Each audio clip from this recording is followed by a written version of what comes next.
recommendation. So that's how they calculate their.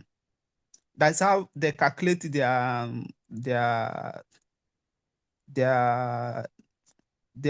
degree.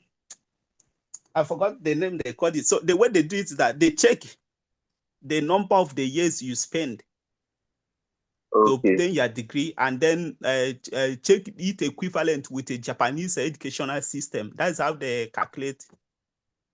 And then rent the student. So okay, we started with the HND. We start with the OND for 2 years, then we'll go for industrial training for 1 year, then we'll go back to finish for extra 2 years to get the HND, which is equivalent to degree here in Nigeria.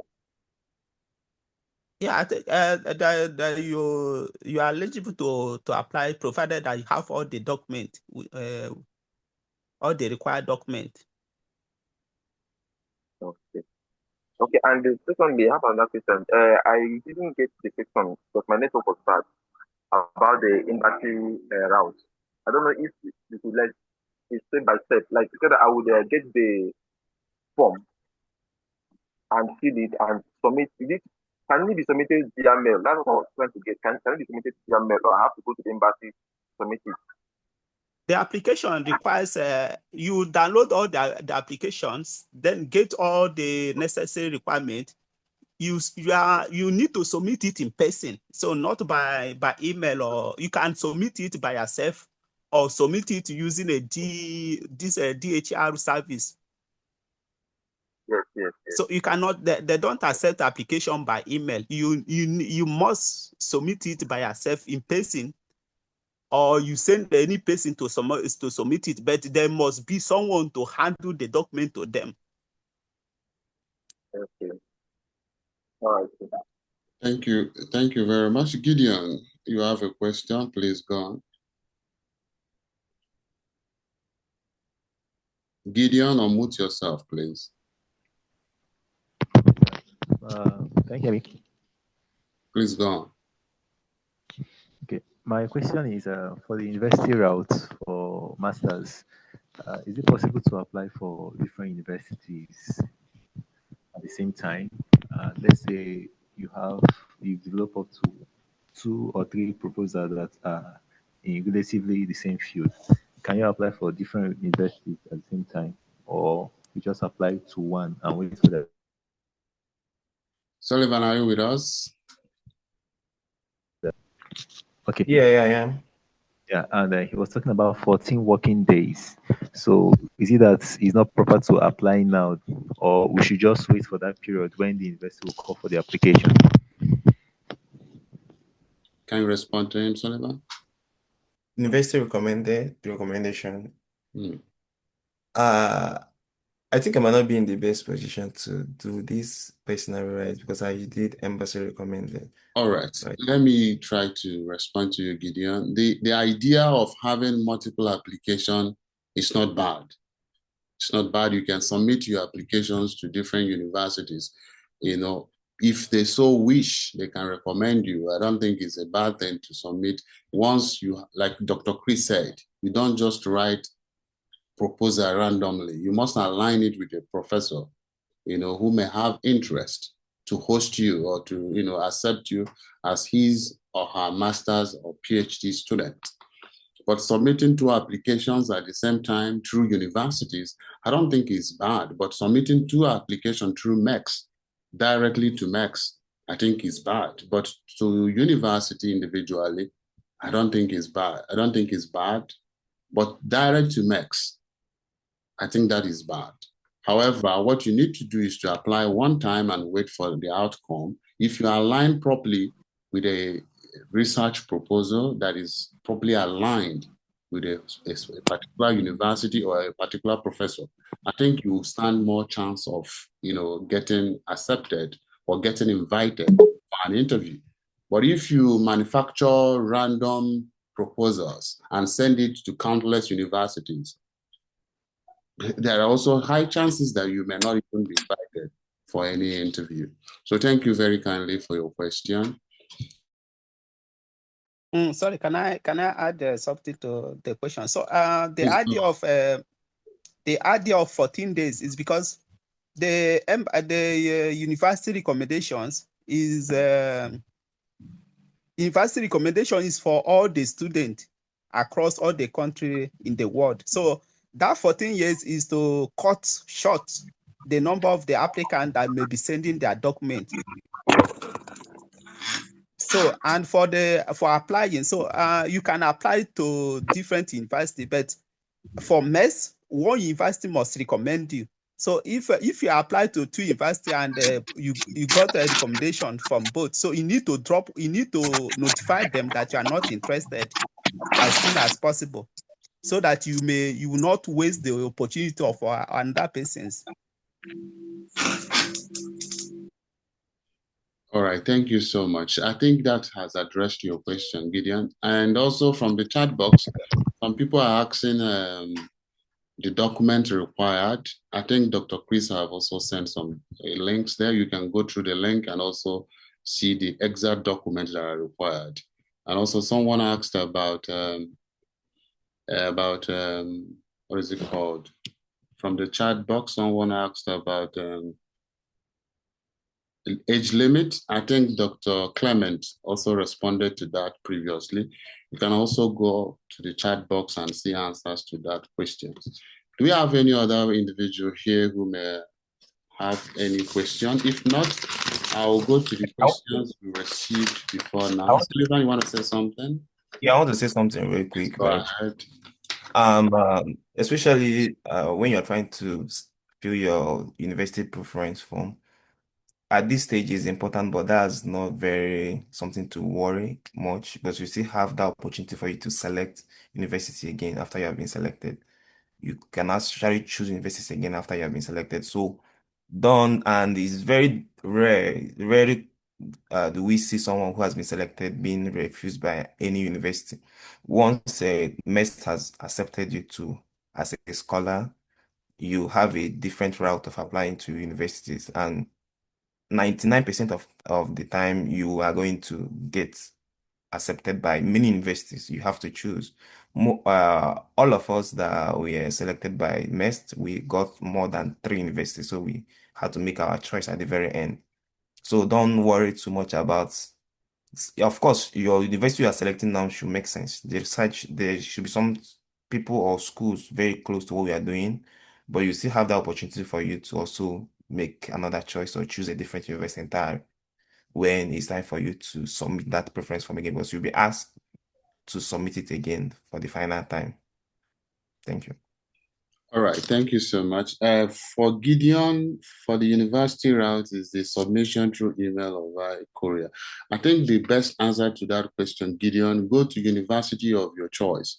Go to their homepage, go to their website, you see the specific requirement for application submissions and also how to approach supervisors. Visit the university of your interest, go to their website, you will see all these informations there. So somebody else said he has a question. Akam, are you here with us? Yes, good morning, everyone. My name is Akam Iyere. Please, I want to ask, is passport part of the requirement for applying?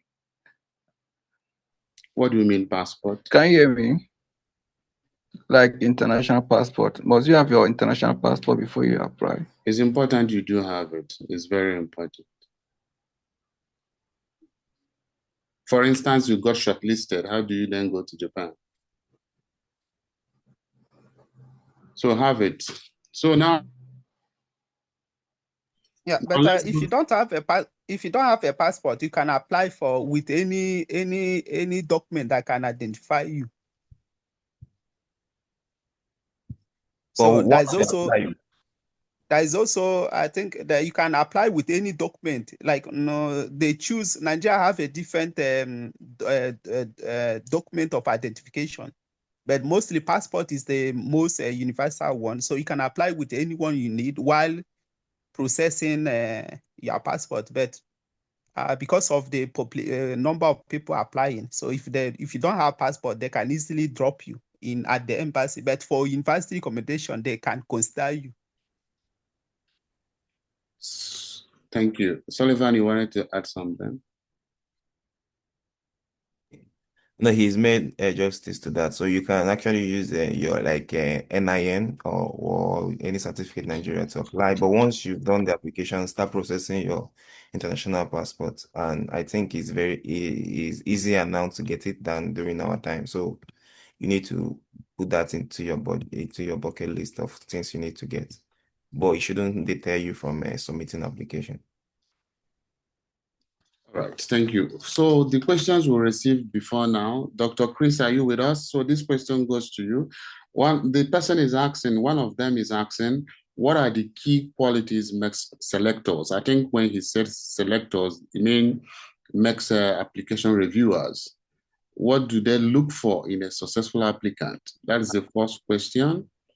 And another person asked you also, how do I identify and contact a suitable supervisor in Japan? Another person asked you also, what makes a research proposal stand out during the MEXT selection process? And the last person asked you, Dr. Chris, should applicants contact professors before or after applying for MEXT through embassy route?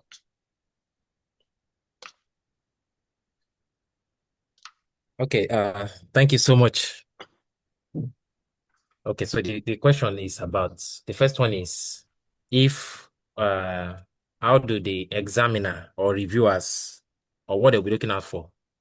So like in my presentation, I said that there are some specific stuff or specific key points which myself as a reviewer is going to look out for, which is the clarity, the feasibility of your work. There's some work that sound too ambiguous. It's just broad, it's too sweet, but it is not feasible. So we look at the feasibility of the work. Is this achievable? Is this, if it's for PhD, we try sometimes we check the background of this person. What are the previous research or publication this person has done? And from there we can ask, okay, can this person handle this kind of project or not? So basically, the work should be clear. It should be clear, it should be feasible, it should be understandable. The methodology should be reproducible. It has to be clear. Like, clarity is so key. It has to be understandable. So that is what we look out for. Apart from, depending on the level of the scholarship, if it's for PhD, maybe the person cannot check the background of this person, if this person has some, because for you to get to PhD, you would have done masters, so you should have some publications. So they check this kind of your background, which is part of your CV, your application document, and that's. So the next question, if I can remember, please, what's the second question again, please? You are muted, Dr. Kingsley.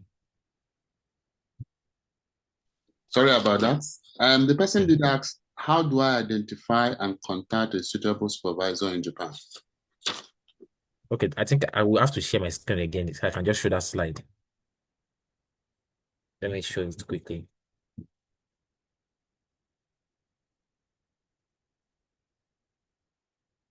So how you identify, I explained previously. So this, how to identify your supervisor. First, you have to have your own research interest. But if you don't have research interest, no problem. If you are working in chemistry or environmental science, and maybe you have bachelor's already, from your bachelor research, you can look for researchers that are working in that similar area. So you still come back to your own research interest. So when you have your research interest, you go to Google and search. Maybe copy that your research, the key points or the keywords from that research interest, and put it on Google and put Japan universities. You're going to see a lot of researchers that are working in that field. When you identify some of those researchers, you can go to Google Scholar and search them. On Google Scholar, you are going to see the recent work, what they are doing recently. Because sometimes, like for example, if you search myself on, you might see some of the work I did like 3 years or 5 years ago. I'm no more interested in this kind of work. They are closed projects. So you have to go for recent, what are their recent publication? And again, when from the recent publication, you have to check. You have to be sure who you are looking for. Is the person the head of the lab? Because sometimes you can have a lab And in that lab, you have different people doing different research. And this person can add this one's name on that research. And when you see that recent paper, you might tell this person is working on this field, and you're sending email based on that paper. And the person, no, I'm not working on this field. So you have to know the name of the person and maybe check like their first author publications. After you have identified like 2 to 3 publications, that's their recent papers, then you can now craft a mail, a professional and personalized email to that particular professor. In that email, you talk about who you are, what you've done academically. What they are doing. Maybe you mentioned, oh, I saw your paper, I saw your research on this, blah blah blah, for example, and I identify maybe a loophole in their research, and you're not proposing that this is what you want to work on, and the reason why you're applying for MEXT. So when they see that kind of stuff, oh, this person is interested in my work, and he was able to identify this kind of stuff, oh, that means he read my paper. Maybe they might respond to you. So that is the how you can get a supervisor easily. That is one of the easiest way. Sometimes you have to send email. Sometimes they might not get your mail, it might be in the spam box. But if you are lucky, sometimes you are fortunate, they can see it. So Dr. Christie, what's the next question, please? The next is what makes a research proposal stand out during the MEXT selection process? Research proposal is the research proposal that make it stand out is the innovation. That is the novelty of that research. What is new that you're trying to do? Oh, you're doing this for the first time. That is the innovation of your work. That is key. If you are doing a research that thousands of people have done it before, it has no meaning. Why are you doing it? This person already done it. It has no meaning. Personally, there are 2 types of research, I always say. There are globalized research. There are localized research. Localized research in the sense that the impact of that research is mainly for a particular area. Maybe you're studying effect of pollution in Port Harcourt or in Lagos. It is particular to a particular local study area. It is not a bad research, it is specific. And there's what we call global research. You're doing a research that if anybody is doing it in America or doing it in China or doing it in anywhere, Afghanistan, they should be getting same results. So it's globalized research. So what makes the proposal stand out basically is that innovation, that is the real world relevance, which is I just explained now as an example. Your methodology, as I said before, methodology is very key. Is it clear? Can it be done by anybody? Is your methodology okay? Yeah, is it clear? You have to ask yourself that question. If someone not in that field, can they look at your plan and be able to make a sense of it? So you have to be writing your plan in a way for people that are not in your field, that they can understand what you're trying to say. And is your plan aligned with Japanese research trends? That is also good, maybe particularly for what Japan is working on. Maybe Japan and maybe they focus more on in area of science or engineering, like semiconductors, for example. Like some countries, they have specific, like in Sweden, they usually conduct research maybe in the environmental field, like on PFAS. So there's a national interest in that kind of research. But all research proposals are good. They are not specific. You don't know which one is good. So it depends on maybe the laboratory. If you're applying, maybe you're getting supervisor for it. It depends on that laboratory, what they are working on. If they find interest in your work, then it's easier. If there are no interest in your work, then you have to try another place. So if you are searching for supervisor, for example, you have to you have to contact as many supervisors or potential hosts. You have to contact many. And by doing so, you have to continue to tweak your plan to be personalized to that particular laboratory. So the next question. You're muted. Should I contact a professor before or after applying for a MEXT scholarship? I think for that, I don't know. For embassy, a recommendation, like one of my friends, after they selected them, Then embassy asks them, they give them like list of university they want to go. So they now choose. That is for embassy recommendation. But if it's for university recommendation, you have to, when the application period is open, you have to get a supervisor first. Because in the application process, you have to put the name of the potential of your supervisor in the application process. So you have to get a supervisor first if it's for university recommendation. But for embassy, I don't know whether you have to get supervisor or not. So after you get an embassy recommendation, your MEXT, then the embassy will now ask you maybe which university you would like to go in Japan. Although you have in your application form, you already listed potential university you would like to go. So for embassy, maybe no need. For university recommendation, you have to get a supervisor first. Thank you very much, Dr. Chris. Sullivan and Clement, do you have a word on this last question? Can the individual yes. Yeah, please go on. Yes, I do. I think for embassy, so the application form contains the list of the university. So you fill, and then they make a placement after, as Sullivan explained. So for the university recommendation, so previously it was a must that they made it in the form that you must have a professor that is willing to supervise you before you apply. But currently, I don't know for other universities, but for Hokkaido University, they have modified the system. First, they have a period for professor supervisor placement, whereby you during the application form you send through online through the homepage, and then send all the required document, your research proposal. So then the academic staff, we print it out and then give to the supervisors that are in line. But you must mention the lab. So, but it's not more now. That's how they before, during my own time. Let me share how I come to Japan through university recommendation. During my own time, it was mandatory that you must have a professor, because the professor need to write a recommendation letter for you that actually I'm willing to accept this person as my student in my lab. So, but now they have shifted from that ideology to where the academic staff will be the one to help you find a professor based on your research proposal.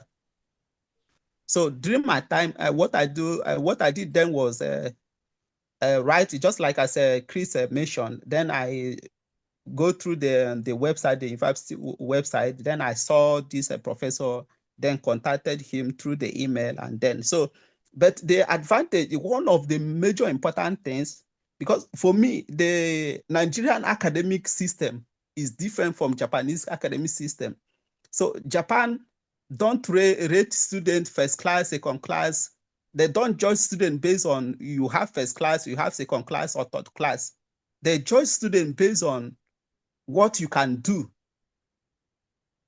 So really, then this depends on because even if someone may have a first class, but he may not have the capacity to publish a paper.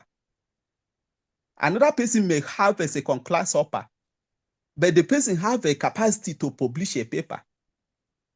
So publication is what they need. The most important thing is your ability to publish a paper. Shows that you have this potential. There is this commitment in you to scale through. So during my time, what helped me most was that during my undergraduate, I was able to draft out a publication paper. And that publication paper was what I sent to my professor, my supervisor that I was looking for. So from there, the first email he sent me, so okay, I will accept it. Even though my background was geology and my supervisor was under geotechnical engineering. So, but I asked him that I have the potential, like I have the basic knowledge of geotech. If you have any project you want me to work on, so something like that. So they have made MEXT now is more easier compared to 8 years ago. So now you don't need to be afraid whether you have professor or not. But this are my experience based on Hokkaido University. I don't know of a Kishi University or other university. But if you are interested in Hokkaido University, during their opening for application, submit your research proposal and include your potential for publication if you have any. So I think the girl of Chine Cheremo, so since you already have master, if you have publication already, you will stand out to get a MEXT scholarship for PhD easily compared to others if you're applying for PhD. So in as much as you want as undergraduate, try to at least publish your undergraduate topic or defense topic. So even if it is a local journal or any university journal, just do your best to do that publication, and then it will help you a lot. Thank you.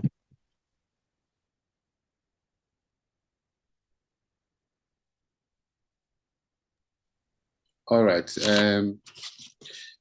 Dr. Clement, please stay with us. The next questions are for you. And the first person asked, what are the most common mistakes applicants make during the MEXT application process? The most common mistakes applicants make during MEXT application process. Dr. Clement. For me, I think the most common mistake is not having a logic research plan. And secondly is choosing a topic that is out of your scope. Like I think you mentioned that I just want to go to Japan. I will just accept any topic, any things, just write any things I want because maybe some people use AI to generate a research plan. So, and that research plan, they don't have anything, they don't have a basic knowledge about it. So you may be accepted based on your research plan, but in the actual sense, the topic is very broad for you. It can't contribute anything. You will be highly dependent on your professor, like I mentioned before. So Japanese professor, everybody is busy. They will only lead, you need to lead them, and then they will guide you. Not like them leading you and you follow. So, and this implies that for you to say, I want to conduct this research, you must have at least 50% knowledge of that thing. So that is the mistake. I know of a friend who came and then accept, just like, I just want to go to Japan and study. So, but in the process of conducting the research, so you find out that this topic is actually things that I'm not interested in. So that is the most that would be the worst mistake, to accept to conduct a research that you are not interested. You don't have a knowledge of it. The topic is very complex, complicated. So at the end, you will be frustrated because the Japanese professor, everybody is busy. So you lead them while they follow you. Not that them leading you and you follow. You need to say, oh, I want to do this. They will ask you, oh, yeah, I think this is okay. Then you say, they will ask you, I want to do this. Then your supervisor will, why do you want to do it? You need to say, oh, I want to do this because of this. Then he himself will say, okay, but can you do it this way?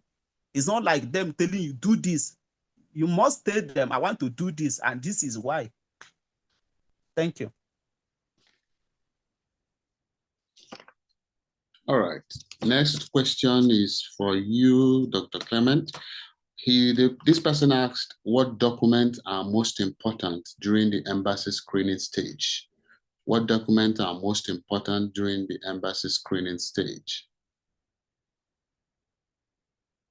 I think the most important document should be the research plan and the document of why Japan. So they will always ask you that question.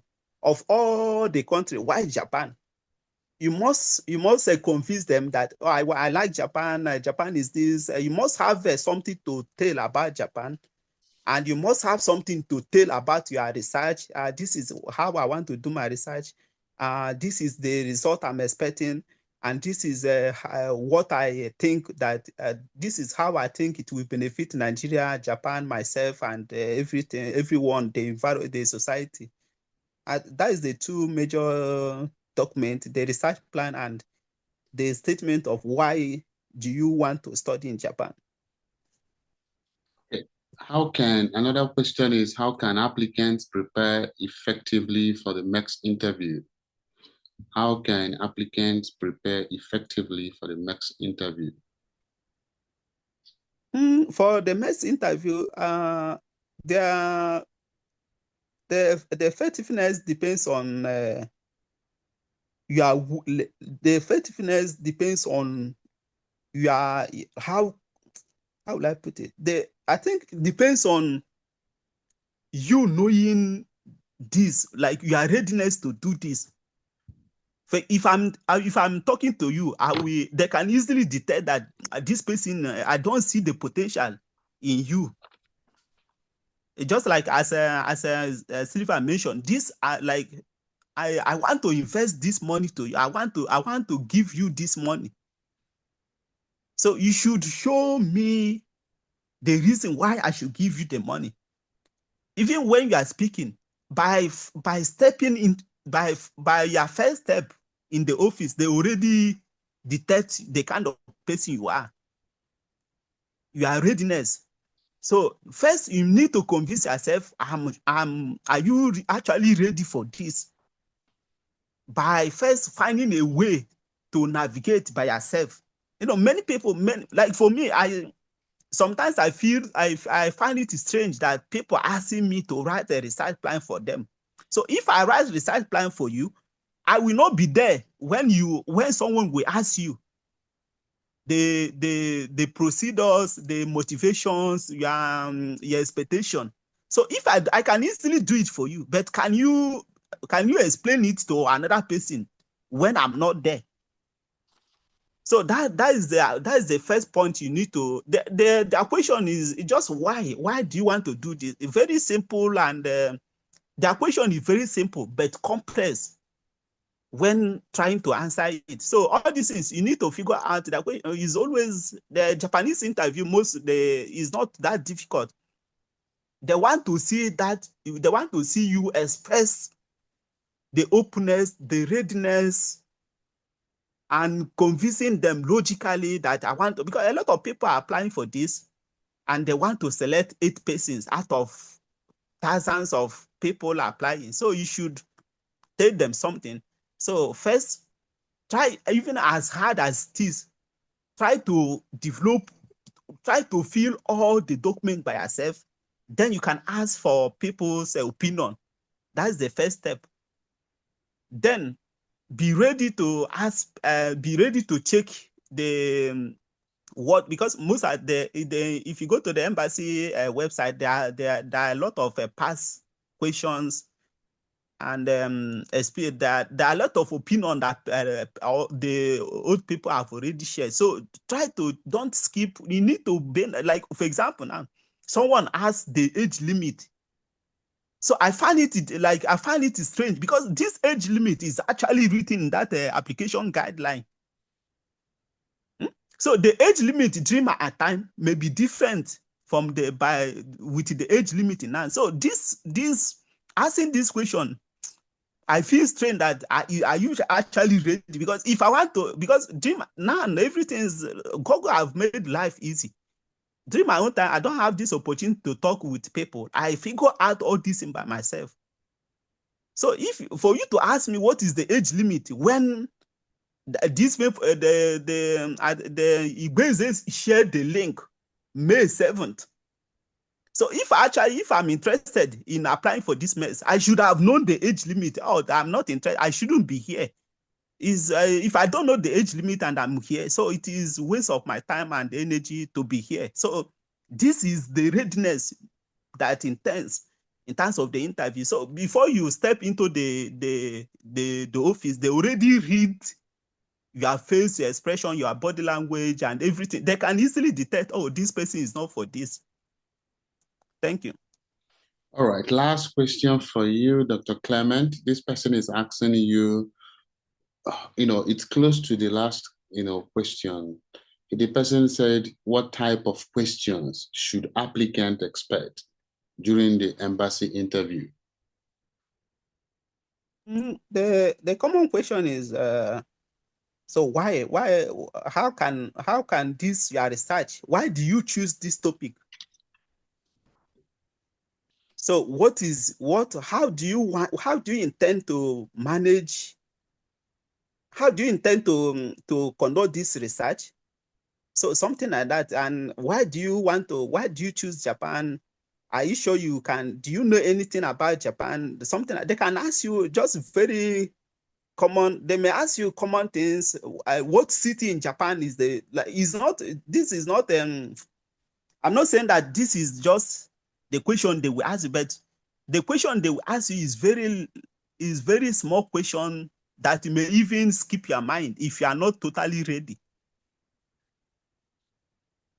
So it's not like the question is very simple. Although I did not attend the embassy's interview, I think Stevens may be in a good position to say. But during my interview with the Hokkaido University, the first question they asked me was, why did I choose Japan? Why Japan, or why of all the country, why Japan?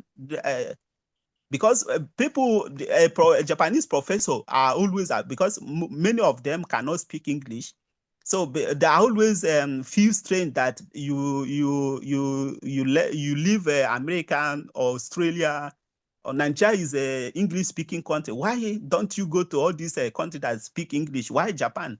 Because Japanese professors, they don't speak English. So that was the first question they asked me. Then secondly is Nigerian culture, Nigerian weather is different. So the second question they asked me was, do I have any knowledge about Japanese weather condition? So I should be able to know that I know I'm applying for program in Hokkaido. I should be able to know that Hokkaido Hokkaido experienced a heavy winter. So that I saying that means that has give them the knowledge that I actually know that yeah, I'm ready to adapt with this condition, something like that.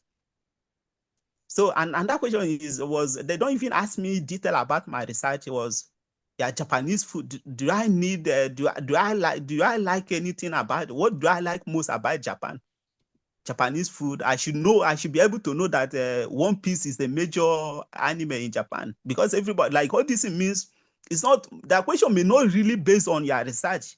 It's the common things that you can, because research can come after. The first thing is your ability to adapt to the culture. Because if you are happy in Japan, you can do exploits in your research. And your research topic, they can easily change it. So that basic question is what they asked me. They did not even ask me anything about my research, this and that. It's just this simple question. So Sylvan can tell more about the embassy questions if he has any opinion to that.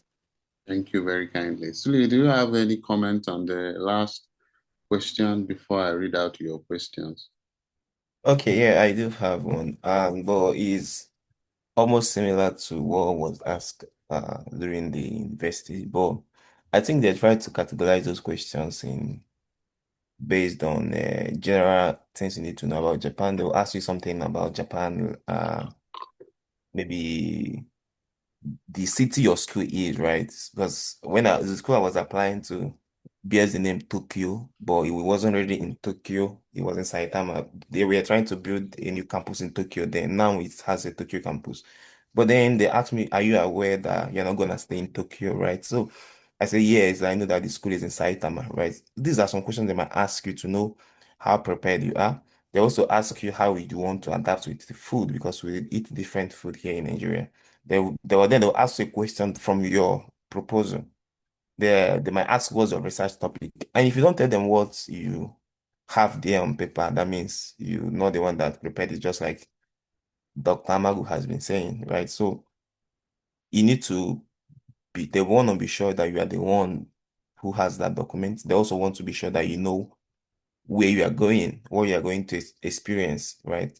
How about they want to also test your knowledge of Japanese, even though they are sure you're not gonna know it fully, but they might just ask you, what's your best Japanese word, or can you make a sentence using Japanese? If you know anything, maybe konnichiwa, anything, just say it, right? They are not expecting you to be proficient in that, but just that your interest, that your zeal, that your ability to adapt, right? They always ask the adaptation question. How are you going to adapt? Different climate, different food, different culture, different people. And of course, why Japan, right? These are a few questions there.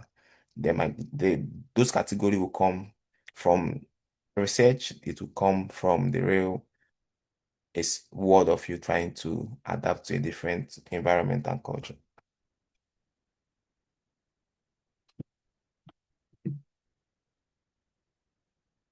You are muted.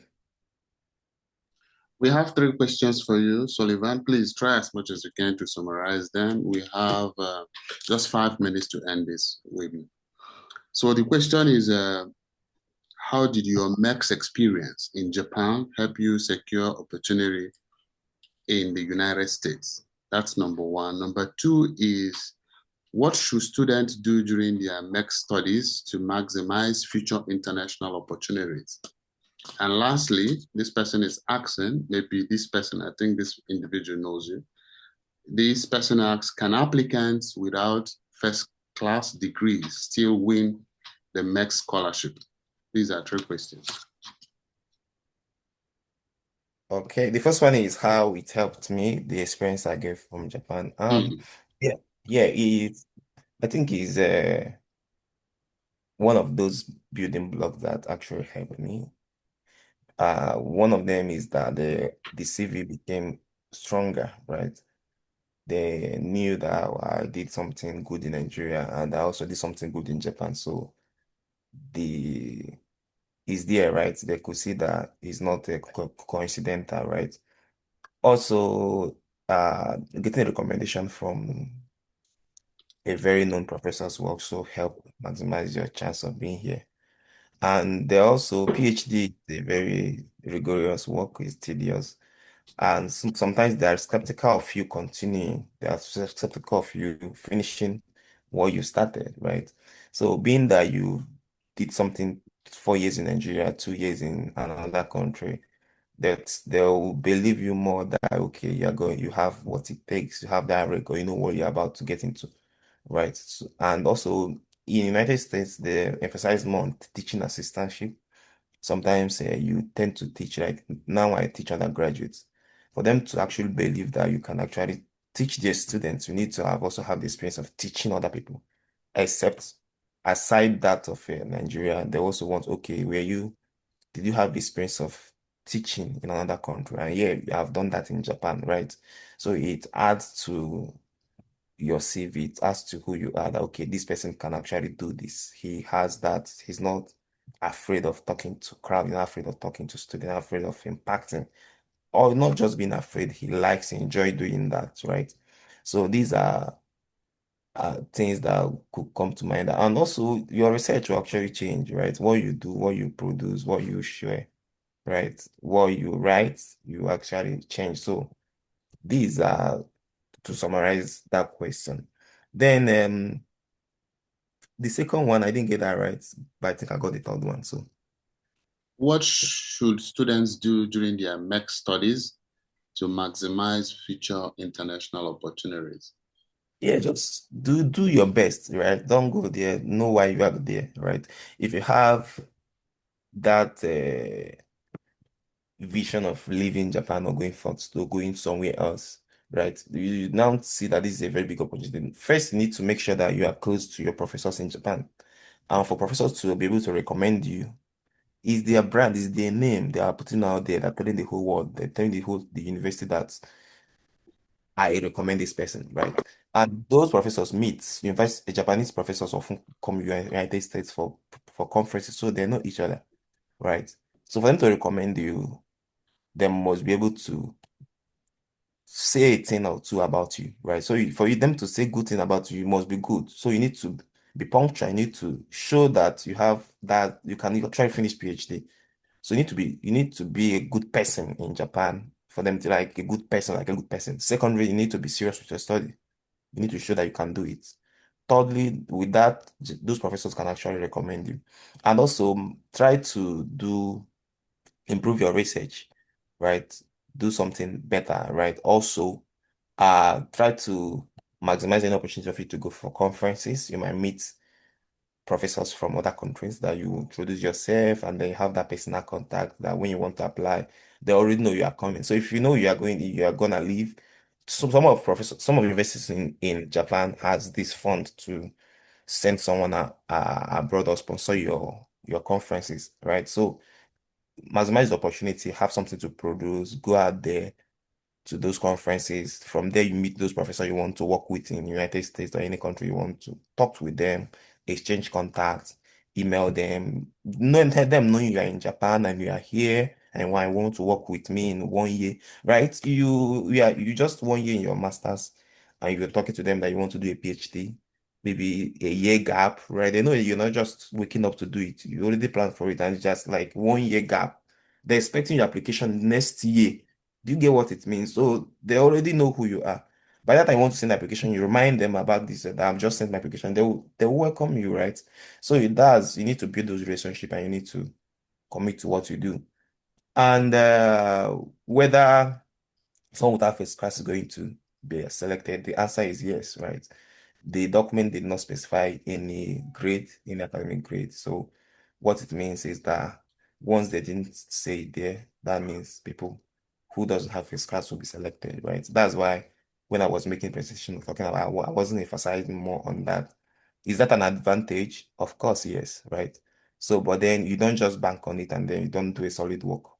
So there are other things they expect. You're going there for research. So if you are very good, if you're a very good researcher, you have things to show, you could use it to make up like documents. There are so many documents there for them to check. They will focus very well on your research proposal. They will look at that, they look at your CV, then if they want to, they will also look at your grade. But then grade is not the only factor that determines. So if you're strong in other areas, you could use it to make up and then you are good to go. Thank Thank you you. very much. And we have a few more questions, about 5 of the questions, but the people who sent in those questions did not specify anybody they want to respond to their question. So I'll just throw the questions here. Anyone, Dr. Chris, Dr. Clement, and Sullivan, anybody can just respond to the question. Number one is Japanese language proficiency required before applying for MEXT? And also, can married applicants apply for MEXT scholarship? Is it possible to work part-time while studying under MEXT? How much does the MEXT monthly stipend cover in Japan? And what advice will you give to someone applying for MEXT for the first time? Dr. Chris, are you still with us?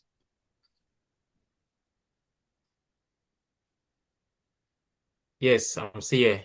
Do you get the questions? Is Japanese proficiency required? Can married applicants apply? Is it possible to work part-time? How much does MEXT monthly stipend is? What advice do you give someone who is applying for the first time? So the first question is yes. The second question is yes. The third question is part-time. Yes, I think in Japan you can work as a student part-time 28 hours per week. Correct. So you can work. And the last one is advice for first timer. Yes. I think the advice for first timer will still be same advice for old timers. The first is arrange your documents carefully. Like you have to be very meticulous about it. They are looking for a way to drop you. So if your document is already having some issues, they don't have time to start. They won't contact you to tell you you made a mistake in this document. They just drop you. So your document should be, let me use the word accurate. Follow the instructions carefully.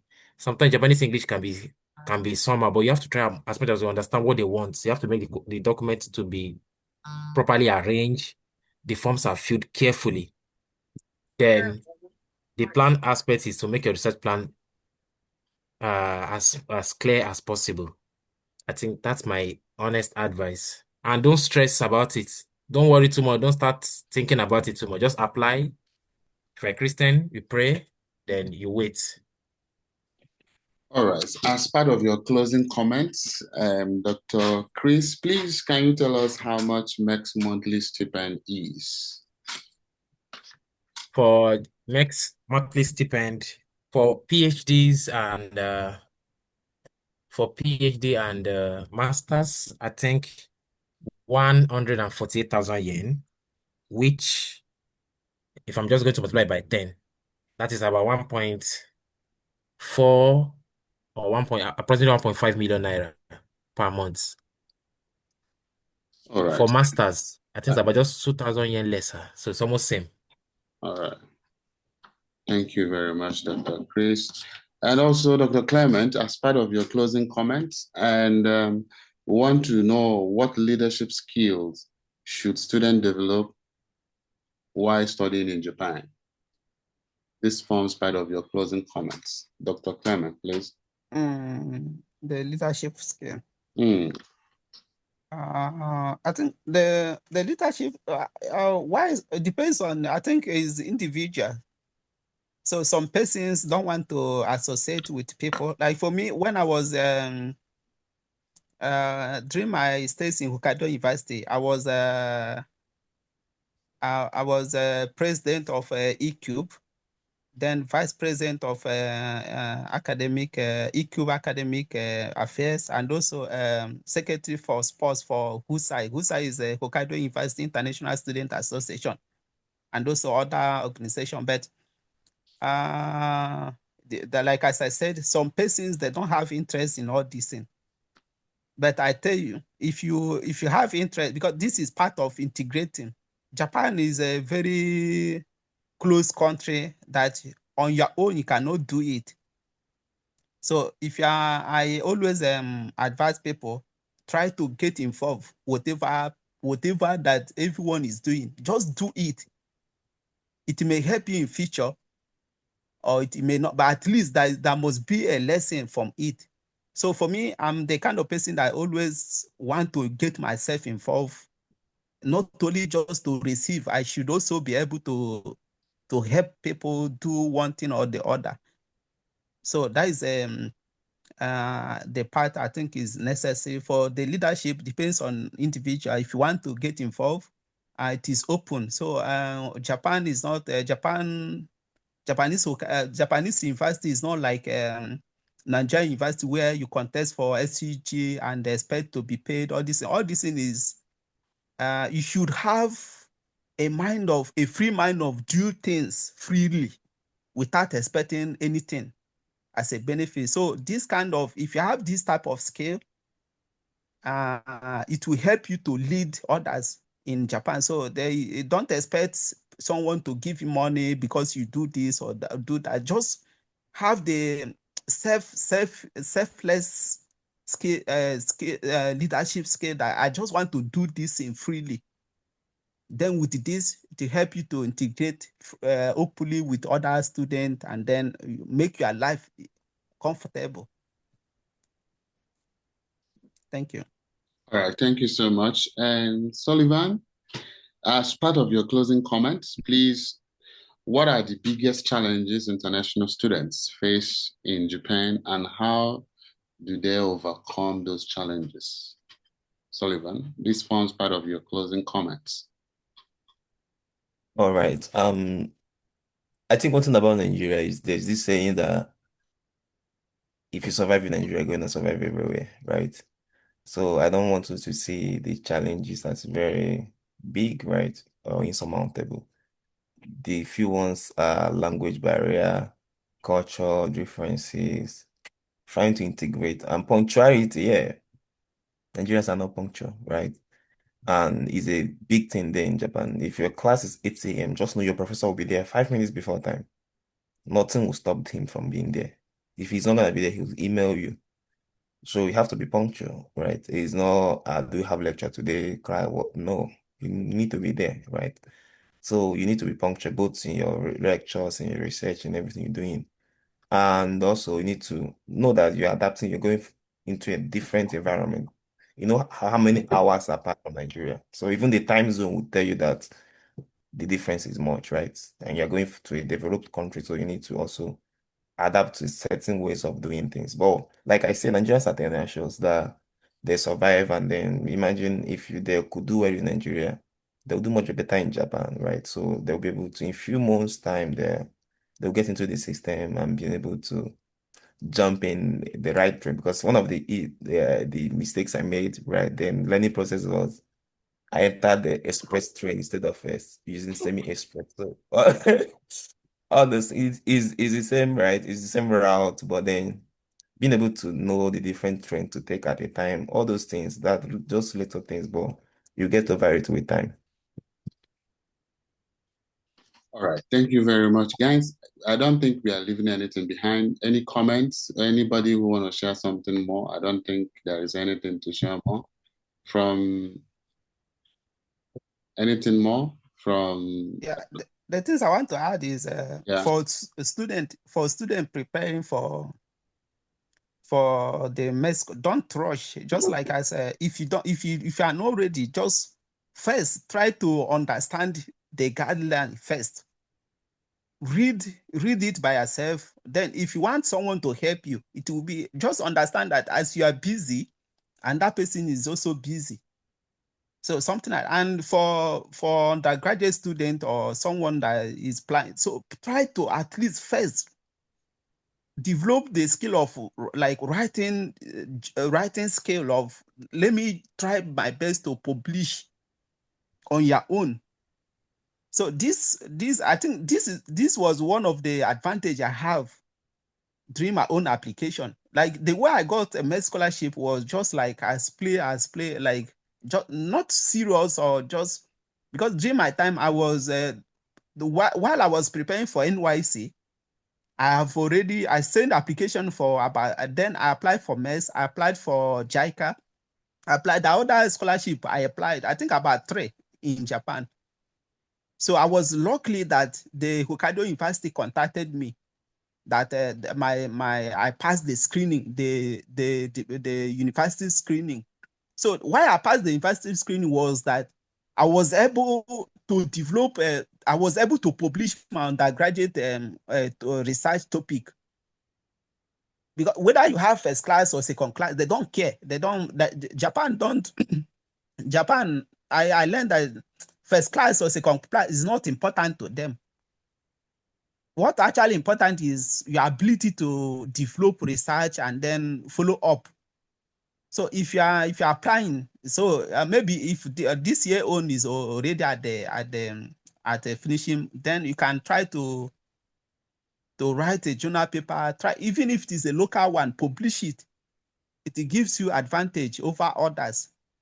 And now ladies, I encourage ladies to apply more. So now I think they always have a quotas for girls, for women, and then for men. Most of the application always come from men.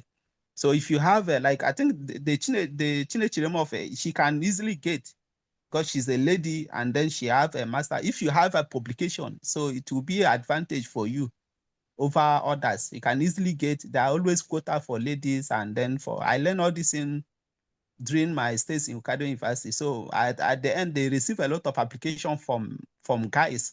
So why the vacancy for lady will be that any lady that apply, they can easily try to fill in that quota. So always be ready. Just do things by yourself before you are asking for help. Thank you. All right, thank you so much. Wisdom, the application is open every year, and I think it's the same period, right? Same. Just go and follow Japan Embassy in Nigeria.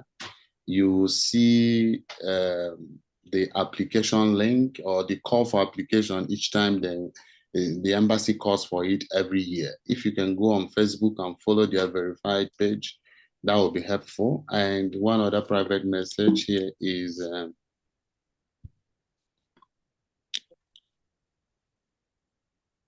Someone is saying, it's sad my age is not allowing me to apply for MEXT undergraduate, and I don't have any bachelor degree for master's or PhD. What can I do, or any other alternative? I just want to know. Dr. Chris, can you just speak, briefly a minute on this particular subject? I think age limit is a problem here. What other options or alternatives does this individual have? Chris, Sullivan, Clement, anybody?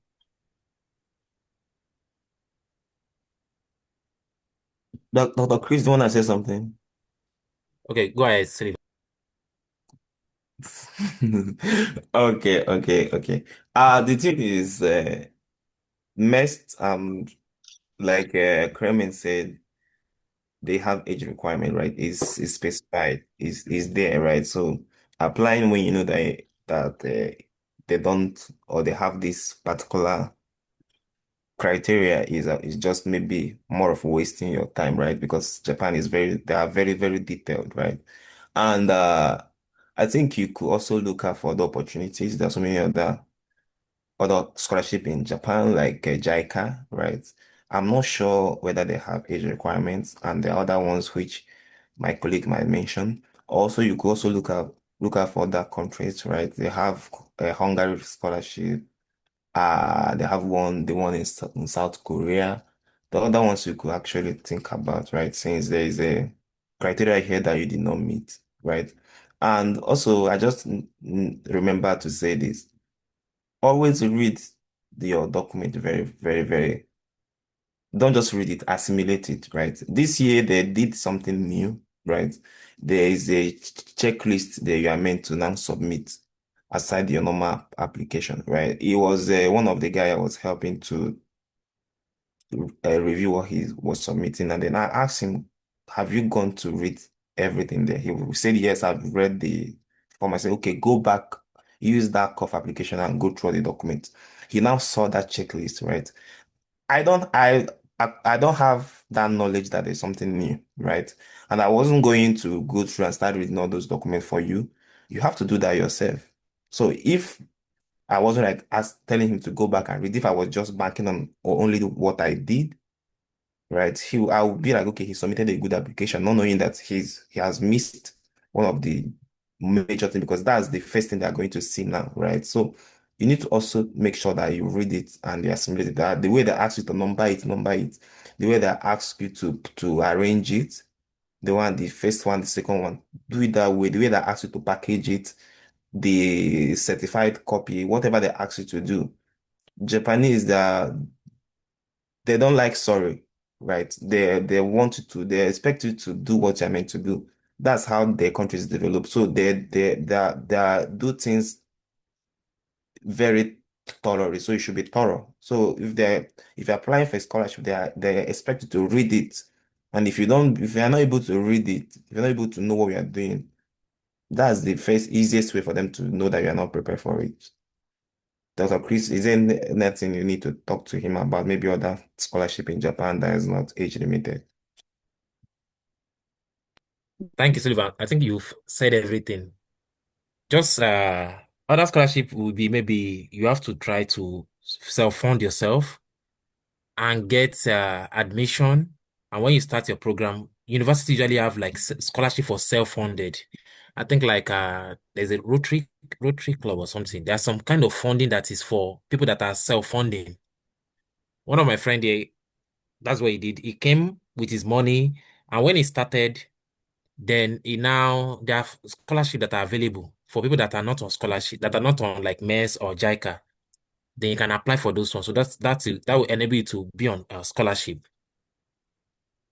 I think that's another option.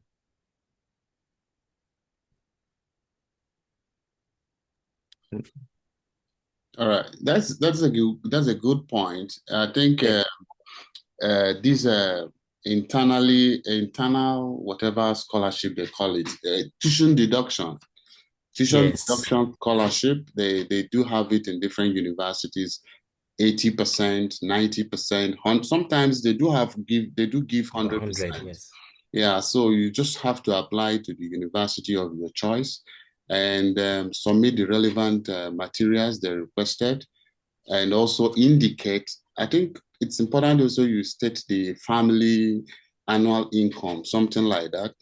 So from that, they will have insight if your family is, middle income earners. They will also have, some kind of understanding, and they will issue some level of, scholarship depending on the quality of your application material. The most important thing is to apply. If you do not get the, scholarship you desire, you may decline that application that particular year, and in subsequent year, you may reapply again. The only thing that it may cost you is that you may pay for application fee, to the universities if you are applying as an individual, not MEXT, because when you apply through MEXT, you don't pay for application fee. But when you apply as an independent financed student directly to any university, some universities, I don't know if there is any university in Japan that doesn't, ask for application fee, but some universities, like the one I attended, they do ask for application fee, but sometimes it's very little money. So you can apply. If you get tuition deduction, you may accept the admission. If you do not get tuition deduction that you think it's reasonable for you, based on your family income, you may decline that admission that particular year and reapply subsequently. I think in Japan, they have two windows. One is April intake and also September intake. So you have two options in a particular year to apply and reapply. So that said, another thing is JASO. JASO gives also, I think, I'm not sure, but I think around 50K or thereabout to independent finance students. You will receive 50,000 Japanese yen every month as stipend if you go through the route of independent finance. So there are a whole lot of scholarship opportunity for independent finance students. The bottom line is to apply to the university, communicate with them, not agent. You do not need any agent at this point. Go to the university. That's the good thing about Japanese university. They are very responsive. When you send email to them, they will reply to you and give you further insights on your application or your inquiry. Is there any other thing from our guest? Anything more? There's also another scholarship. I think there are a lot of scholarship. This African Development Bank scholarship. Yes, that's correct. So you can, I think you can don't focus on MEXT also. For me, during my time, I applied for 3 scholarships in Japan. So, and I got MEXT. So something like that. So you can try and go always find a way to navigate things by yourself. Google has made things, I don't know much as I know now when I was 8 years ago when I was applying for this. So I tried to Google the list of Japanese scholarship, the list of scholarship in Japan. It will bring everything for you. All these things require time. It's not things that you ask someone to do for you. It's things you do by yourself, get the knowledge you can take for me, I'm the kind of person that I want to know so that I will tell the story. But if you are the type that let me hear from another person, so it will anyway depends on what for it.